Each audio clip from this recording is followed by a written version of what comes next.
Olá, meu nome é Juliana, eu sou criadora do blog Pensando sobre Adoção e eu inicio hoje uma série de vídeos que registram conversas sobre adoção com especialistas, profissionais e pessoas envolvidas de alguma maneira com este tema. Para abrir essa série, eu conversei com o Dr. Hélio Ferraz de Oliveira. Ele é advogado, especialista em Direito da Família e Sucessões, presidente da Comissão da Criança e do Adolescente da OAB de Pinheiros, membro efetivo da Comissão Especial de Direito à Adoção da OAB São Paulo, presidente do Grupo de Apoio à Adoção A Casa de Helena e autor do livro Adoção, Aspectos Jurídicos, Práticos e Efetivos.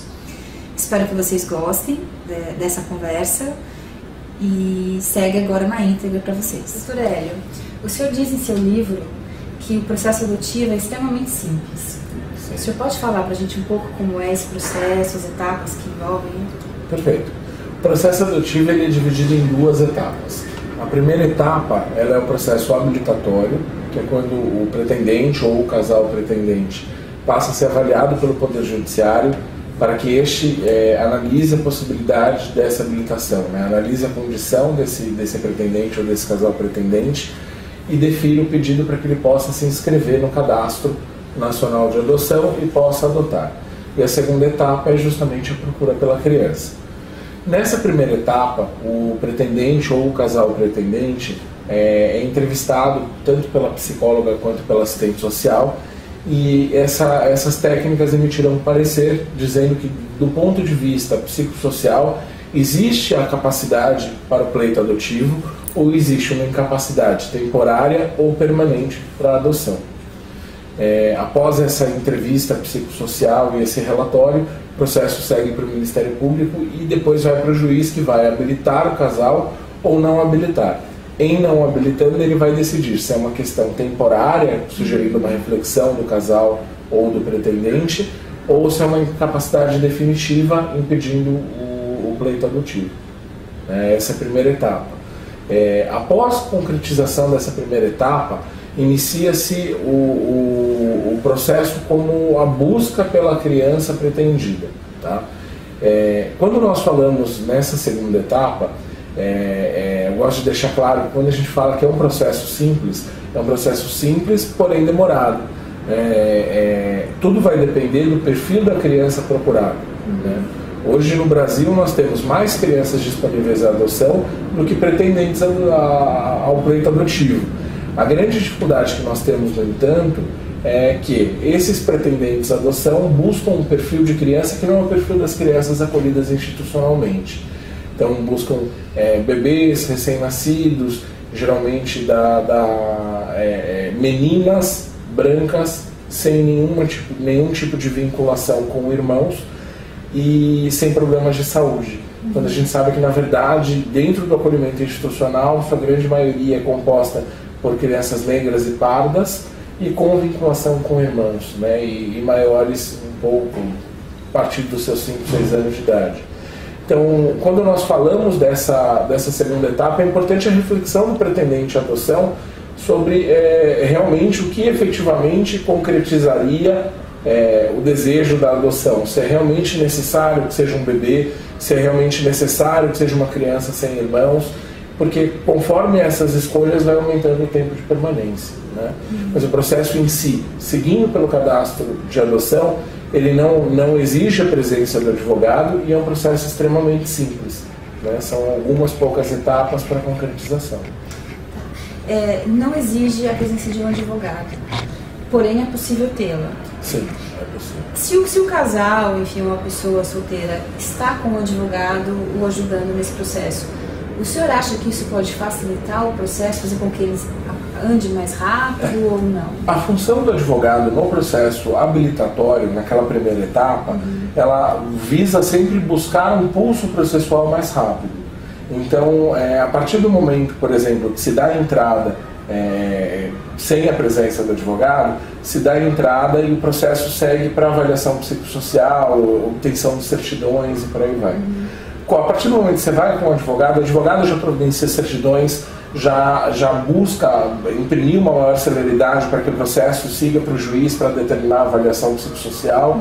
Então, logo o relatório é expedido, esse casal já vai se manifestar sobre o relatório através do advogado.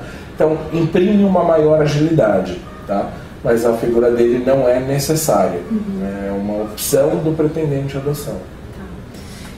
Pelo que eu tenho pesquisado, escutado, eu tenho conversado com bastante pessoas que são envolvidas no processo de habilitação, cada vara tem um procedimento. Claro que sempre pautados pelo ECA, pela Lei 12.010 de 2009, mas cada uma tem uma maneira de entender a adoção e de trabalhar. O senhor tem essa impressão também? O que o senhor acha disso? Infelizmente, o procedimento dentro da vara da infância e da juventude, não exclusivamente o procedimento adotivo, né? Não só o pleito adotivo. Todos os processos, eles seguem algumas determinações quanto ao seu procedimento, porém dependem muito da participação do juiz, do promotor e dos técnicos. Então, assim, existem fóruns dentro de São Paulo capital mesmo, que aceitam a participação do pretendente no grupo de apoio.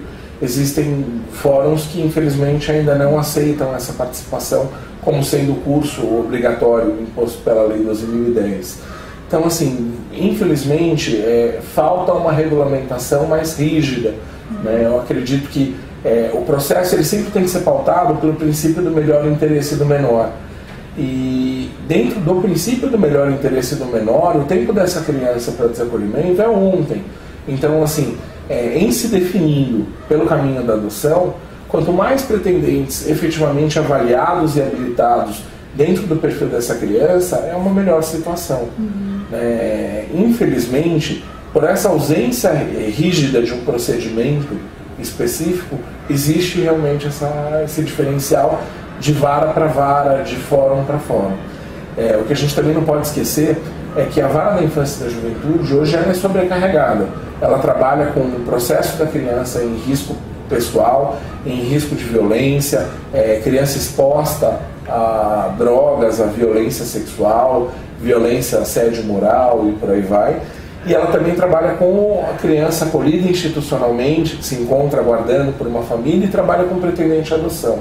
Então, dentro das prioridades de uma vara da infância, infelizmente o processo habilitatório acaba ficando em segundo plano. Por quê? A prioridade é retirar a criança da situação de risco. E é isso que se espera, não se espera nada ao contrário.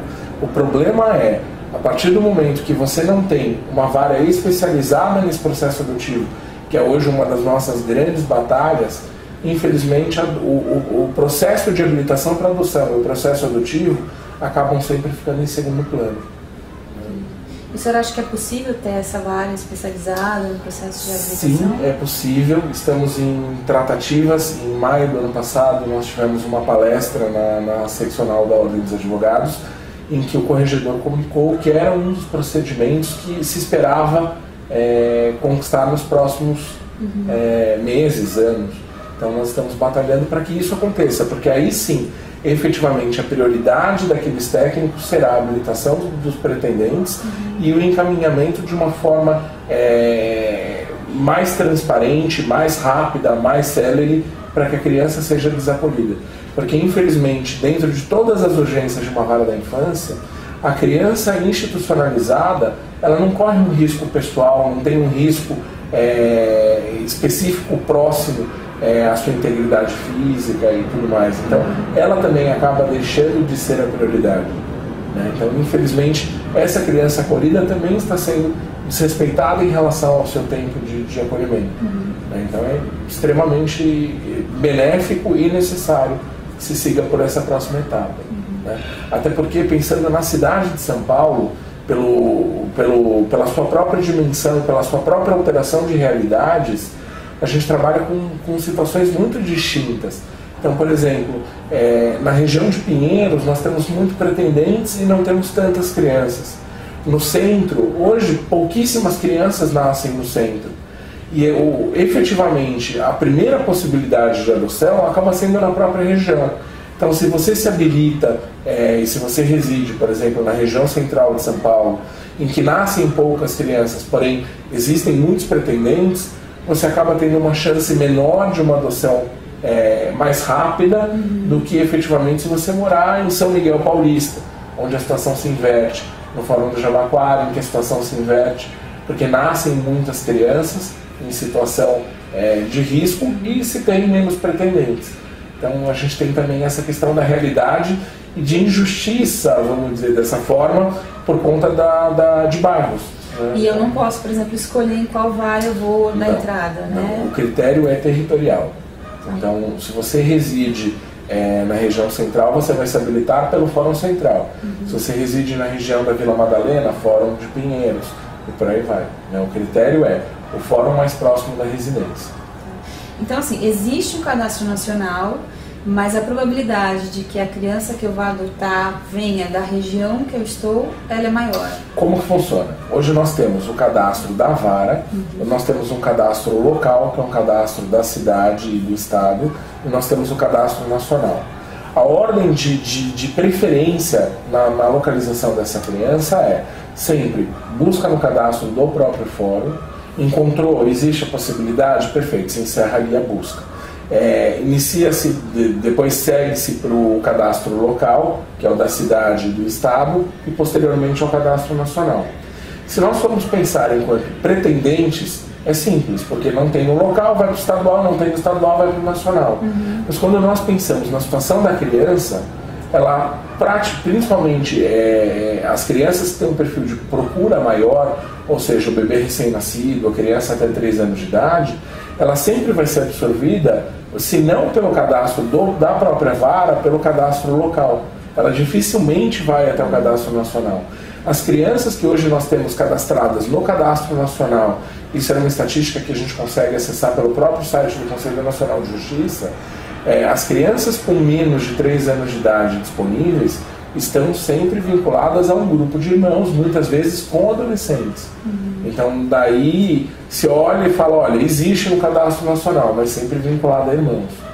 Né? Dificilmente uma criança com menos de 3 anos, sem irmãos, efetivamente chegaria até o cadastro nacional.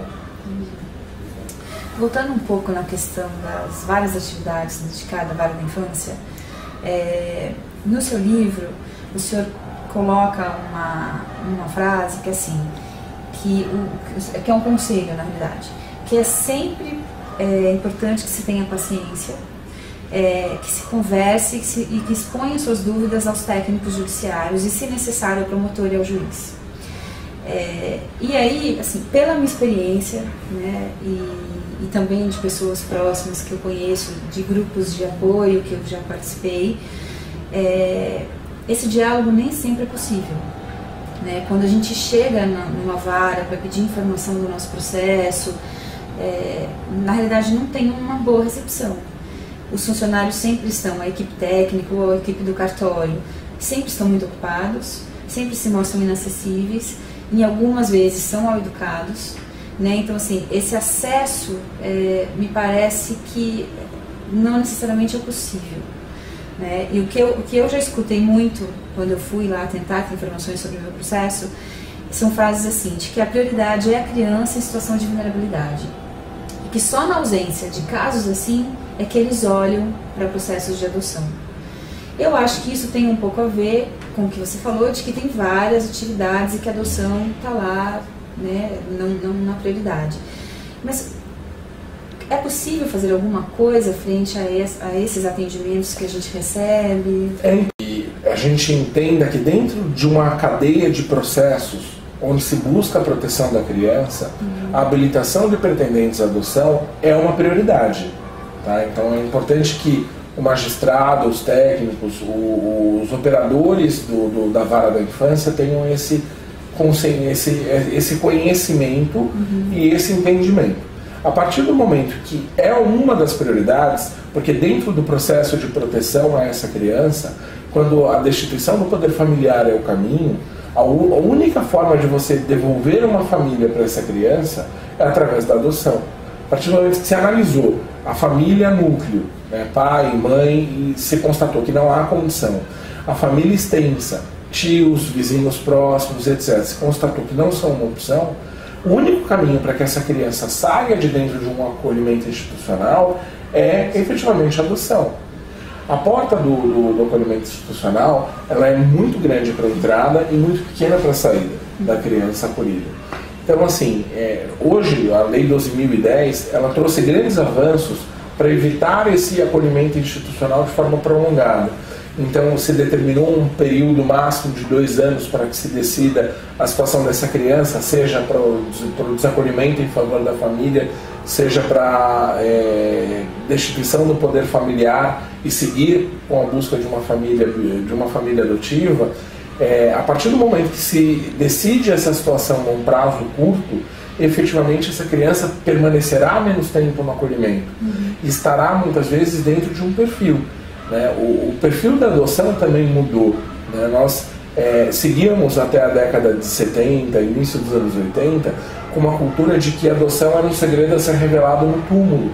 E é algo que, graças a Deus, acabou mudando a cultura. E hoje em dia, por exemplo, os meus filhos, eles têm orgulho da origem adotiva. Não é um segredo, é algo que nós nos orgulhamos. Nós escolhemos a nossa Constituição. Então, a partir do momento que houve essa mudança de cultura, isso possibilitou uma ampliação no perfil dessa criança ser adotada. Isso impacta hoje muito para a adoção internacional. Antigamente, uma criança com 6, 7 anos de idade efetivamente iria para a adoção internacional. Hoje, para a adoção internacional, a possibilidade é para crianças a partir de 10, 11 anos de idade, grupos de irmãos, que efetivamente ainda não tem uma procura dentro do cenário brasileiro. Mas a tendência é cada vez mais diminuir esse processo adotivo internacional e cada vez mais haver absorção por parte do pretendente nacional. Então eu acredito que toda essa mudança de cultura impacta justamente na redução do tempo. Infelizmente, ainda existem técnicos que entendem, quando eu digo técnicos, digo cartorários, promotores, juízes, psicólogos e assistentes sociais, que entendem que não devem prestar contas ou dar satisfação ao pretendente. Mas, na verdade, principalmente por ser um processo em que não se exige a presença do advogado, esse esclarecimento é fundamental. Por quê? Uma coisa é um advogado pegar uma decisão judicial e fazer uma interpretação técnica, e outra coisa é um leigo. Principalmente quando a gente fala de um processo adotivo, onde existe toda uma questão de ansiedade, toda uma questão de expectativas realmente. Então é natural que exista essa ansiedade, é natural que exista esse interesse para que o processo tramite no menor tempo possível, para que a constituição da família possa acontecer mais rápido, mas assim, infelizmente ainda existem técnicos que não pensam dessa forma. Mas é algo que o pretendente à adoção efetivamente tem que bater na porta, tem que sanar as suas dúvidas. Olha, o cartorário não quis te receber, então vamos tentar com assistente social, vamos tentar com psicólogo, vamos bater na porta do promotor, vamos bater na porta do juiz, sempre de forma extremamente respeitosa, mas buscando o conhecimento de algo que é do interesse de vocês e que é obrigação deles. Não se está pedindo nada além da obrigação do serventuário. Seja o juiz, seja o promotor, tem o dever de receber o pretendente, especialmente por este não estar representado por um advogado. Se houver um advogado constituído, aí é o advogado que deve procurar o promotor e o juiz. Se não há um advogado constituído, eu entendo que não há problema nenhum óbice pode ser constituído para que esse promotor e esse juiz esclareçam as suas decisões, esclareçam as dúvidas dos pretendentes. Eu tinha uma impressão, assim, eu sempre escutei falar que a adoção era um processo demorado, mas eu tinha a impressão de que o que demorava era de fato esse cadastro, a chegada da criança. E hoje a experiência que eu tenho é de que o que demora também é o processo de habilitação. Na cidade de São Paulo, o processo habilitatório ele demora em torno de 8 meses até um ano e 3, 4 meses. Tá? É o período máximo. Por quê? A gente volta para aquela primeira problemática. O mesmo técnico que vai visitar a sua residência para conhecer as condições aonde você pretende criar uma criança, é o técnico que vai visitar a favela para tirar aquela criança em situação de risco, de exposição a drogas e por aí vai. Então, a partir do momento que esse técnico tem que dar uma prioridade, é natural e é esperado que ele dê a prioridade à criança na situação de risco. Então, infelizmente, tem esse delay, essa demora por conta disso. Falando um pouco da cultura, né, que você já disse que já mudou, já melhorou, lendo, estudando um pouco, eu encontrei que no artigo 39 da Lei 12.010, que é a Lei da Adoção, a seguinte afirmação: a adoção é medida excepcional e irrevogável, a qual se deve recorrer apenas quando esgotados os recursos de manutenção da criança ou adolescente na família natural ou extensa. É claro que o ideal é que as crianças sempre fiquem com a sua família biológica, né? Não estou colocando Sim. isso em questão, isso é fato, seria o ideal. Mas eu fico me perguntando como a adoção é vista, de uma maneira geral, pelas pessoas, né, do nosso país, pelas pessoas que trabalham com isso, pelas pessoas que adotaram, que estão em processo de adoção, porque eu fico pensando assim, que a adoção ela é entendida ou como a última e única saída para a criança, ou como uma caridade, né, a gente escuta pessoas falarem que adotou crianças porque elas estavam precisando, e não é dessa ordem, ou como exceção, como diz a lei. Então, assim, como o senhor entende esses modos? Quando a Lei 12.010 foi promulgada, muita gente falava que era o Estatuto da Adoção. Na verdade, ele é o Estatuto da Convivência Familiar. O objetivo da Lei 12.010 foi reduzir o período em que a criança permanecia dentro do acolhimento. Tá? Para que a gente entenda qual que era a problemática. Em 2010 foi feito um estudo e descobriu-se que aproximadamente 10 a 15% das crianças acolhidas institucionalmente sequer tinham um processo judicial. Então essas crianças jamais sairiam da instituição onde elas se encontravam. Por quê? Não existe um processo de destituição, que é um princípio para que aconteça a adoção. Então não existia a possibilidade dessas crianças nem sequer constarem em dados estatísticos e por aí vai. A partir do momento em que se chegou a essa constatação, percebeu-se que, infelizmente, toda criança que entrava num acolhimento institucional após os 5 anos de idade, efetivamente eram condenadas a uma vida de acolhimento. Um processo de destituição demorava em torno de 7, 8 anos para sua concretização. Então, quando concretizada, essa criança tinha 13, 14 anos de idade, já era um adolescente. Então, efetivamente, as chances de que essa criança fosse adotada eram muito baixas. Então, o objetivo da lei foi resolver essa questão. E entrou no cerne da questão adotiva como sendo uma medida para evitar esse desacolhimento. A adoção, ela não tem que ser vista como a última opção, mas ela tem que ser vista como mais uma opção. Quando o juiz pega uma decisão, pega um processo de uma criança, para decidir se existe a possibilidade da reintegração familiar ou se existe a possibilidade da destituição e encaminhamento para adoção, ele tem uma decisão muito difícil em mãos. Ele tem que olhar para aquela criança e falar: olha, eu vou te devolver para a sua família e talvez aconteça de novo a sua exposição e talvez seja tarde para que eu interceda. Ou talvez eu vou te destituir, mas vou te condenar a uma vida de acolhimento institucional, porque você não tem mais o perfil, ou você é um grupo de 8 irmãos, como infelizmente a gente visualiza no dia a dia. Então, assim, por conta justamente da falta de planejamento familiar, por conta de falta de políticas públicas para as famílias com condições sociais inferiores e por aí vai, infelizmente o juiz acaba tendo que tomar uma decisão que, para os dois lados, traz risco para essa criança. Então, quando ele fala que é uma medida de exceção, é no sentido de deve ser aplicada a destituição quando dentro da família esgotaram-se as possibilidades. Mas não que a adoção é a última opção, mas você tem que dar oportunidade. Existem muitas crianças acolhidas, eu trabalho com 15 instituições de acolhimento. Muitas crianças acolhidas exclusivamente por condição social. Não falta amor, não falta afeto, não falta cuidado com aquela criança. O que falta é um emprego, falta uma capacitação para esse pai, o que falta é uma condição para que ele saia de um ciclo de alcoolismo, de uma situação de vida desfavorável. Então, a partir do momento que existe o afeto, existe o carinho, existe o cuidado com essa criança, a destituição e a adoção não é uma opção. O que se precisa é criar condições para que essa criança não esteja exposta a uma situação de risco. Da mesma forma que a gente encontra do outro lado crianças que sofrem negligência, que sofrem o abandono, que são tidas como culpadas da situação de vida desses pais e tudo mais. Aí o caminho da destituição é o caminho acertado, não é a última opção. Poderia haver a devolução, mas o caminho escolhido é o caminho da destituição. Quando a gente coloca no texto legal que é exceção, é uma medida de exceção, é justamente para evitar que condições sociais sejam decisivas como forma exclusiva para a destituição. Né? Porque, infelizmente, quando existe a falta da condição social, mas existe o amor, o afeto, talvez esse período de acolhimento seja necessário para que essa família seja reestruturada.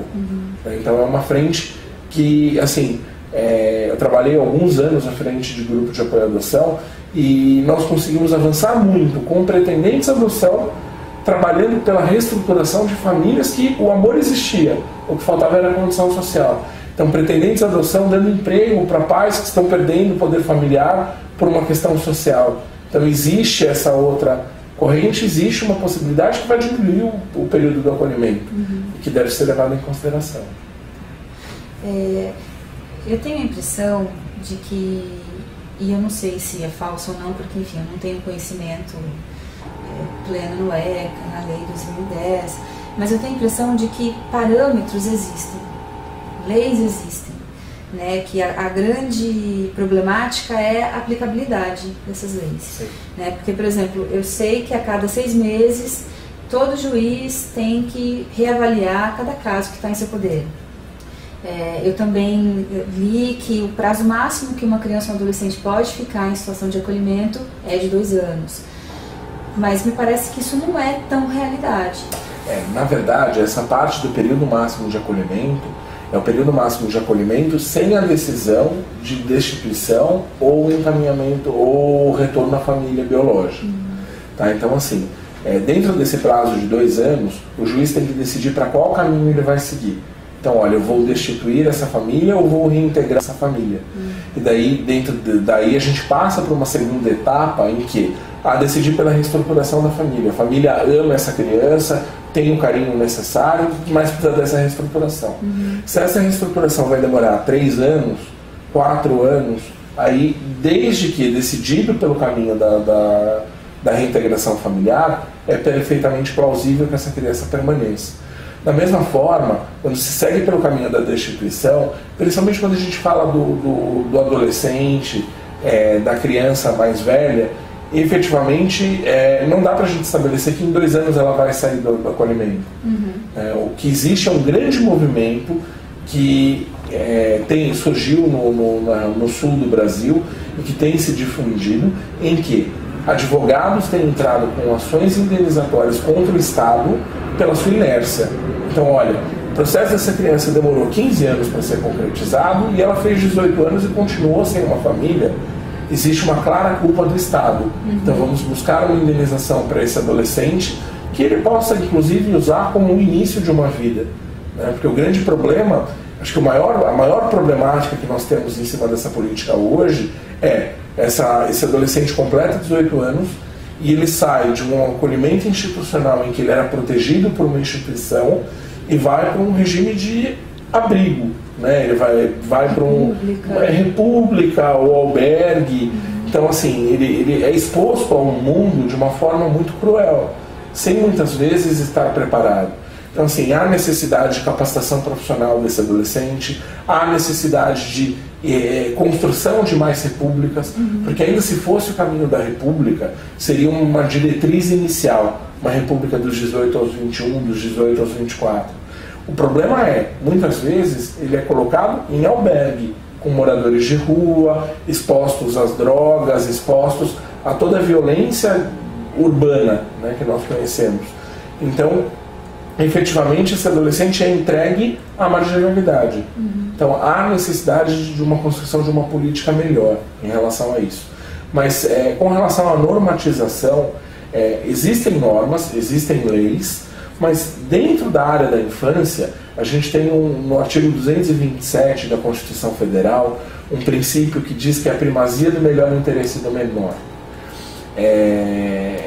assim, é a única vez que a nossa Constituição Federal utiliza um termo chamado absoluta prioridade, dizendo que com esse termo absoluta prioridade, o direito da criança à convivência familiar e comunitária, a se encontrar a salvo de toda forma de negligência, violência e opressão, é prioritário a qualquer outro direito.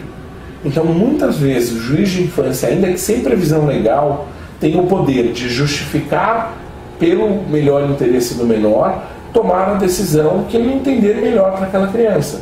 Então, muitas vezes, olha, essa criança se vinculou a um voluntário dentro de uma instituição. É uma situação que é corriqueira, a gente vê no dia a dia no nosso trabalho. Não é uma situação que eu aconselho, tá? Chega um pretendente e fala, eu quero ir para um abrigo e escolher uma criança. É uma situação que envolve um sofrimento profundo, nem toda criança se encontra disponível para adoção, mas às vezes acontece. E aconteceu, essa criança está vinculada ao voluntário, o voluntário está vinculado a essa criança. O amor é a força motriz de um processo adotivo. A gente não pode transformar a realidade da adoção em uma fórmula matemática. Não dá para a gente dizer, olha, o número 73 da fila de crianças encontrará o número 73 da fila de adoção e se construirá uma relação favorável e que favorecerá um desenvolvimento saudável dessa relação de filiação. Não existe, principalmente na adoção tardia. Quando a gente fala na adoção tardia, é mais claro ainda essa necessidade de vínculo. Então aconteceu. Não dá para o juiz simplesmente fechar os olhos e falar, temos que seguir pelo cadastro. O juiz que segue dessa forma, ele aplica uma fórmula matemática a uma relação que efetivamente não segue essa mesma linha. Então, mas eu como pretendente que me encontro na fila aguardando, me sinto prejudicado. Mas será que se a gente for colocar como o melhor interesse da criança, não é melhor que ela se sinta à vontade? Porque se para o pretendente à adoção existe toda angústia, todo sofrimento, toda ansiedade, e esse pretendente, em 90% das vezes, procura um grupo de apoio, tem todo o apoio dos familiares, tem o apoio dos amigos, divide, conversa e etc.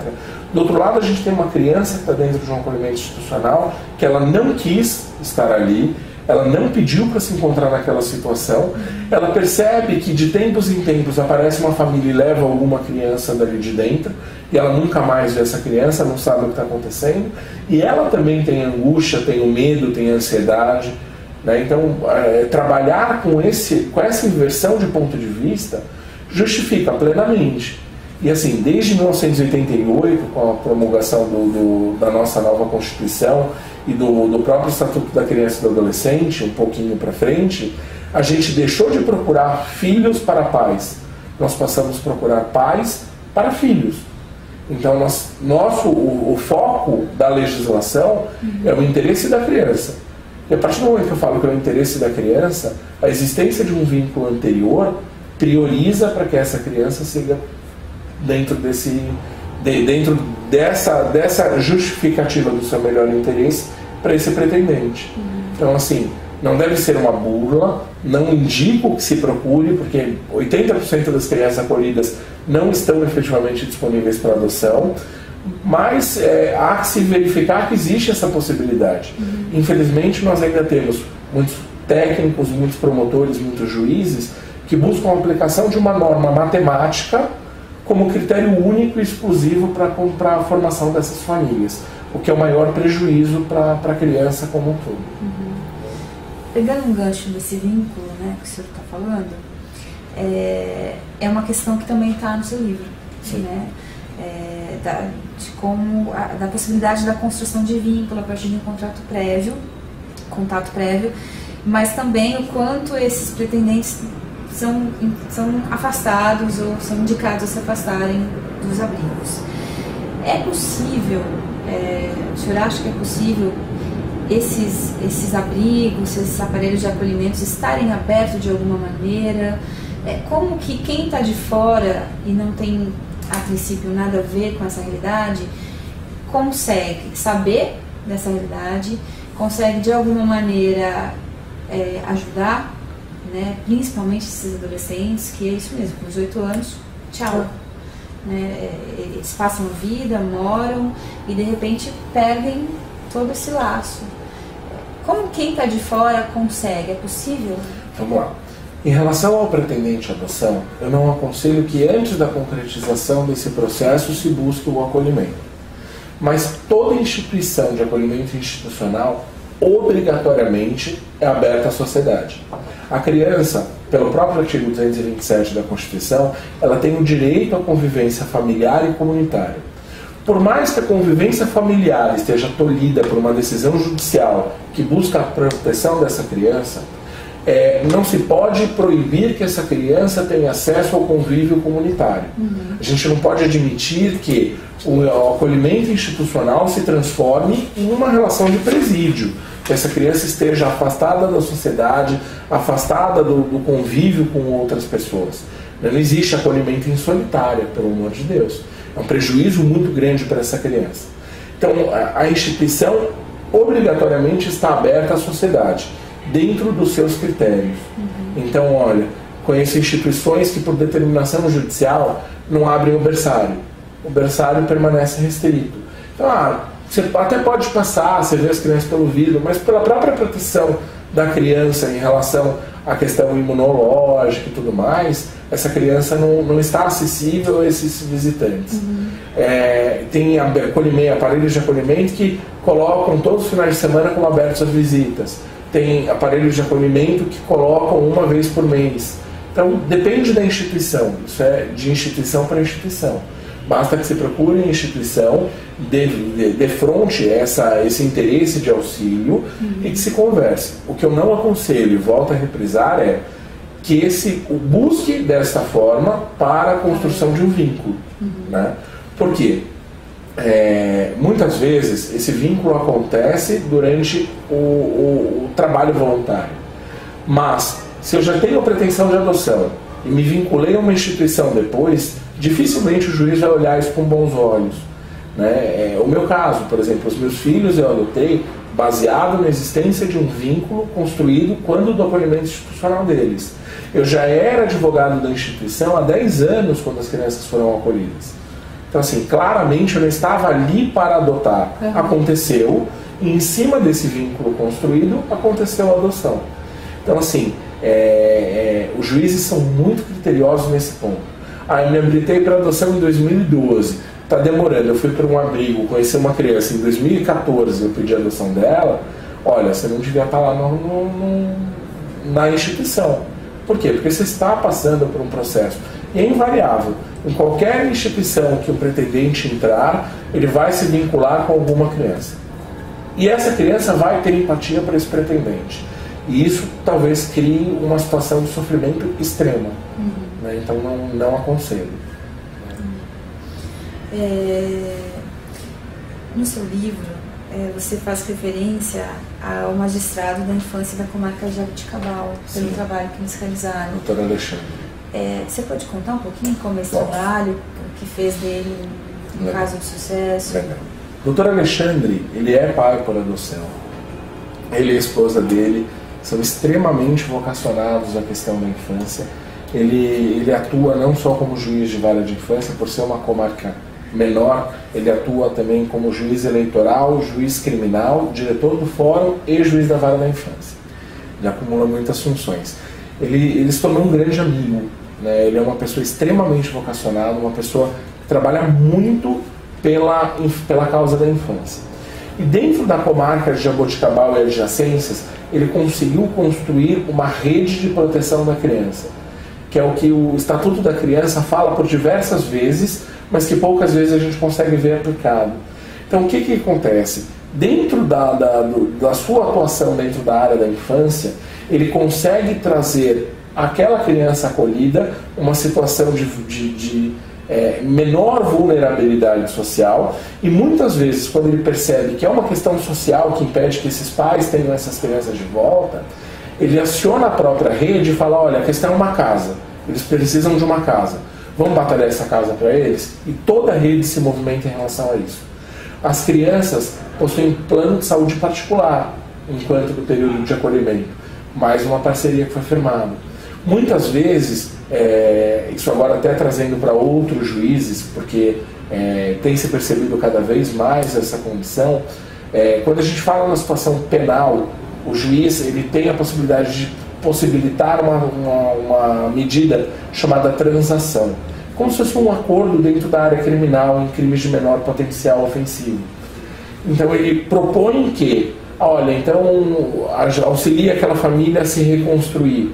Olha, empresário, ofereço um emprego para tantos pais com filhos acolhidos institucionalmente. Entre outras possibilidades que acabam favorecendo com que essas famílias se reconstruam. Mas o exemplo de Jaboticabal é exatamente a articulação da rede como um todo. Tá? É um juiz que conseguiu que toda a sociedade em volta e todo o aparelhamento público, seja polícia militar, polícia civil, corpo de bombeiros, prefeitura e etc., estivessem em prol da causa da infância. Isso é que a gente precisa. Você acha que é possível isso em grandes centros? É possível desde que exista articulação iniciada por parte dos magistrados. A parte mais difícil é convencer o judiciário a entender pela articulação da rede. A articulação da rede é extremamente necessária, porque é através da articulação da rede que vamos conseguir que essas crianças tenham um atendimento psicológico digno, que essas crianças tenham possibilidade de acesso a esporte, à cultura, a lazer, e não simplesmente alimentação, moradia e escola. Aquela imagem do acolhimento institucional que a gente tinha na década de 70, que era quando eles chamavam de orfanatos, que era: eu forneço alimentação, eu forneço comida e eu forneço educação. E acabou. Ela já havia sido desconstruída por uma nova política que seguiu até meados de 2007, 2008, que eram os abrigos, que passaram a ter a obrigação do acolhimento. Então, olha, justamente por isso dessa mudança de nomenclatura, existiu a construção do vínculo afetivo dentro da instituição. Então essa criança também tem amor. E daí em 2007 a gente muda de novo a designação desse acolhimento para aparelho de acolhimento institucional, com o objetivo de que seja reduzido ao máximo o período de acolhimento e que seja reduzida ao máximo a quantidade de crianças. Hoje cada aparelho de acolhimento institucional pode ter em média 12 a 14 crianças, de forma que nós temos de possibilitar que essa criança esteja melhor acolhida e tenha as suas necessidades melhor respeitadas. Esse é o objetivo. Para finalizar, fala um pouquinho para a gente do grupo de apoio à Casa de Helena. Legal. A Casa de Helena foi constituída em 2009. Nosso grupo de apoio à adoção, ele contou com a parceria e início da Universidade de São Judas. Ele se encontra desde 2009 atendendo pretendentes à adoção. Nós passamos agora, nesse primeiro semestre, por um período de reorganização do grupo, no sentido de alteração de endereço, alteração da sua formatação como um todo. Então as atividades devem retornar agora a partir de julho, no grupo de apoio. E pelo grupo de apoio hoje já se constituíram aproximadamente 75 famílias. Então, 75 processos que se concretizaram com o apoio do grupo, com o acompanhamento do grupo de apoio, e são famílias que, em nenhum dos casos, graças a Deus, nós tivemos uma questão de devolução, uma questão de uma dificuldade intransponível no processo. O grupo de apoio, o objetivo do grupo de apoio é justamente esclarecer, conversar, estudar o processo adotivo como um todo. A primeira conversa que nós temos sempre com os pretendentes é algo que eu acho que todo pretendente de adoção pensa: quando meu filho vier para casa eu vou fazer uma festa gigantesca.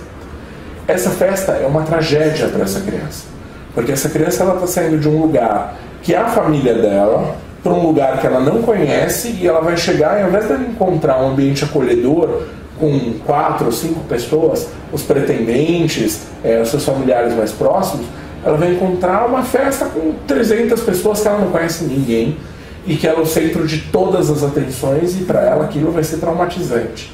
Então, em cima desse exemplo que a gente consegue conversar e mostrar que algo muito simples, que poucos pretendentes pensam antes da concretização, a gente traz para questões mais amplas. A criança virou um adolescente. Como esse adolescente, ela tem as suas questões. Você não é meu pai. Olha, acontece que eu não queria estar aqui, eu não pedi para estar aqui? São questionamentos que nós fizemos muitas vezes dentro da nossa própria família biológica. E que é natural que essa criança e esse adolescente passem por essa fase. Então, preparar e fortalecer os adotantes é o objetivo do grupo de apoio para que a adoção seja um sucesso. Esse é o nosso objetivo. São reuniões? São reuniões mensais, elas acontecem geralmente ao segundo sábado de cada mês. Provavelmente agora nós estamos indo para o endereço do Ipiranga, daí depois eu passo para você divulgar no blog. Eu quero agradecer a sua presença, a sua disponibilidade. O senhor quer falar mais alguma coisa? Não, agradeço bastante a oportunidade. Eu acho que falar sobre adoção e refletir sobre a temática adoção é muito importante. E só com essas reflexões e com esses debates a gente vai conseguir mobilizar a sociedade como rede em prol dessas crianças. Então, assim, aos pretendentes, volto a falar o que eu escrevi no livro: persistam, perseverem. Quando se concretizar o processo adotivo, tudo fará sentido. Toda demora, toda espera, toda angústia certamente será recompensada. É o conselho que eu posso dar para o pretendente. Legal. Eu fico com a impressão de que, de fato, falta a sociedade se envolver. Sim. De que a situação de acolhimento é uma situação muito invisível. Sim. Né? Então eu acho que falta um pouco desse envolvimento, de saber dessa realidade. Infelizmente. Mas a gente muda essa realidade. Tomara. Obrigada. Imagina, eu que agradeço.